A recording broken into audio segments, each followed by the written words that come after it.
Hi అండి, welcome to my channel Swapna recipe cooking channel Telugu. ఈరోజు మన వంట టిఫిన్ ఐటమ్ పప్పు పొంగలి. చాలా టేస్టీగా ఉంటుంది ఫ్రెండ్స్. ఈ విధంగా తయారు చేసుకుంటే చాలా టేస్టీగా ఉంటుంది. మా ఇంట్లో మేము పప్పు పొంగలి ఎలా తయారు చేసుకుంటాం, మా పద్ధతి తయారీ విధానం చెప్తాను. ఇదిగోండి, ఇక్కడ మనమైతే 1 కప్పు పెసరపప్పు తీసుకున్నాము. ఈ పెసరపప్పుకి 2 ఇంతలు బియ్యం తీసుకోవాలన్నమాట. 2 కప్పులు బియ్యం తీసుకోవాలి. చాలా టేస్టీగా ఉంటుంది ఫ్రెండ్స్. ఇదిగోండి, 2 కప్పులు బియ్యం తీసుకున్నాము. 1 కప్పు పెసరపప్పుకి 2 కప్పులు బియ్యం అన్నమాట. మొదట కడాయిలో పెసరపప్పు వేసి దోరగా వేయించుకోవాలి. చాలా టేస్టీగా ఉంటుంది ఫ్రెండ్స్. ఇలా తయారు చేసుకుంటే పప్పు పొంగలి చాలా సూపర్గా ఉంటుంది. మాడిపోకుండా కాసేపు అయితే దోరగా వేయించుకోవాలి ఈ పెసరపప్పుని. చాలా సూపర్గా ఉంటుంది. ఇప్పుడైతే ఈ పెసరపప్పు వేగింది. స్టవ్ మీద నుంచి దించి పక్కన పెట్టేసి మొదట మనం కొలిచి పక్కన ఉంచిన బియ్యం కూడా ఇందులో వేసేసి ఈ పెసరపప్పు బియ్యం అయితే శుభ్రంగా 2 సార్లు కడుక్కోవాలి. చాలా టేస్టీగా ఉంటుంది ఫ్రెండ్స్. ఈ విధంగా తయారు చేసుకుంటే నీట్గా 2 సార్లు అయితే కడుక్కుందాము.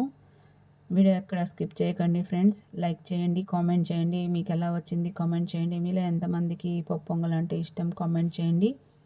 చాలా సూపర్గా ఉంటుంది ఫ్రెండ్స్. ఇలా తయారు చేసుకుంటే మీరు కూడా ఒకసారి ట్రై చేయండి. నీట్గా అయితే 2 సార్లు కడుక్కొని ప్రెషర్ కుక్కర్లో వేసి ఉడికించుకోవాలన్నమాట సాఫ్ట్గా. చాలా సూపర్గా ఉంటుంది ఫ్రెండ్స్. పప్పు పొంగలి ఇలా తయారు చేసుకుంటే వీడియో ఎక్కడ స్కిప్ చేయకండి. చాలా సూపర్గా ఉంటుంది పప్పు పొంగలి. మనం 1 గ్లాసు పెసరపప్పు 2 గ్లాసులు బియ్యం తీసుకున్నాం కాబట్టి 1కి 3 లెక్కన 9 గ్లాసులు నీళ్ళు అయితే ఇందులో వేసుకోవాలి. 1 గ్లాస్కి 3 గ్లాసులు చొప్పున 9 గ్లాసులు నీళ్ళు అయితే ఇందులో వేసుకోవాలి. పక్కా కొలతలు. 9 గ్లాసుల నీళ్ళు అయితే కరెక్ట్గా సరిపోతుంది. 1 గ్లాస్కి 3 గ్లాసుల చొప్పున. 1 గ్లాస్ పెసరపప్పు 2 గ్లాసులు బియ్యం కాబట్టి 9 గ్లాసుల నీళ్ళు వేసాం. తగినంత ఉప్పు వేసి ఒకసారి బాగా కలిపి కుక్కర్లో పెట్టి 3 విజిల్స్ పెట్టి ఈ పప్పు అన్నం అయితే ఉడికించుకోవాలి. 3 విజిల్స్ పెట్టి పప్పు అన్నం అయితే ఉడికించుకోవాలి. ఇదిగోండి, ఇక్కడ 4 పచ్చిమిరపకాయలు తీసుకున్నాము. ఒక 5 వెల్లుల్లి రేఖలు, చిన్న అల్లం ముక్క తీసుకున్నాము. అల్లం చిన్నగా కట్ చేసుకోవాలి. చాలా టేస్టీగా ఉంటుంది ఫ్రెండ్స్ ఈ విధంగా తయారు చేసుకుంటే పప్పు పొంగలి. ఇదిగోండి, పచ్చిమిర్చి కూడా 2గా కట్ చేసుకొని వీటినైతే మిక్సీలో కచ్చాపచ్చగా మిక్సీ చేసుకోవాలి.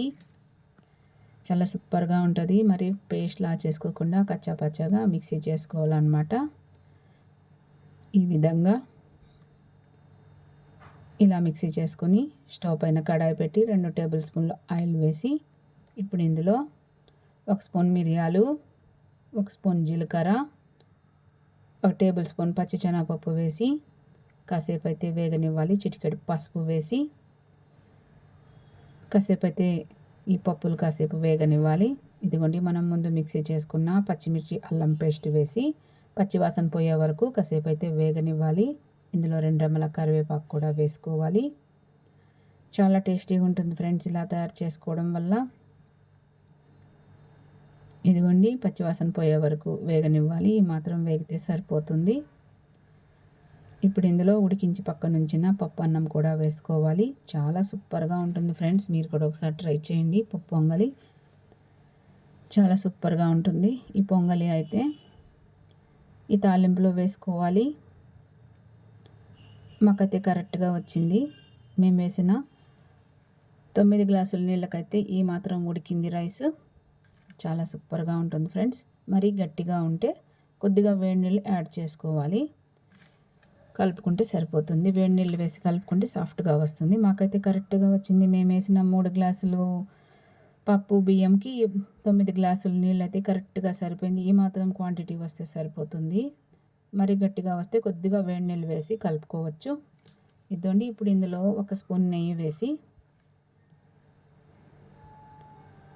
కలుపుకుంటే ఈ విధంగా కలుపుకుంటే చాలా టేస్టీగా ఉంటుంది. నెయ్యి పైన వేసి అలా కలిపేసి మొత్తం ఈ నెయ్యి పొంగల్కంతా పట్టేలాగా ఒకసారి అయితే బాగా కలుపుకోవాలి.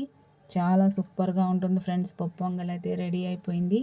చాలా సూపర్గా ఉంటుంది. ఈ పప్పు పొంగల్కి కాంబినేషను ఆవకాయ పికిల్ అయితే సూపర్గా ఉంటుంది. పల్లి చట్నీ అయితే సూపర్గా ఉంటుంది. చాలా టేస్టీగా ఉంటుంది ఫ్రెండ్స్.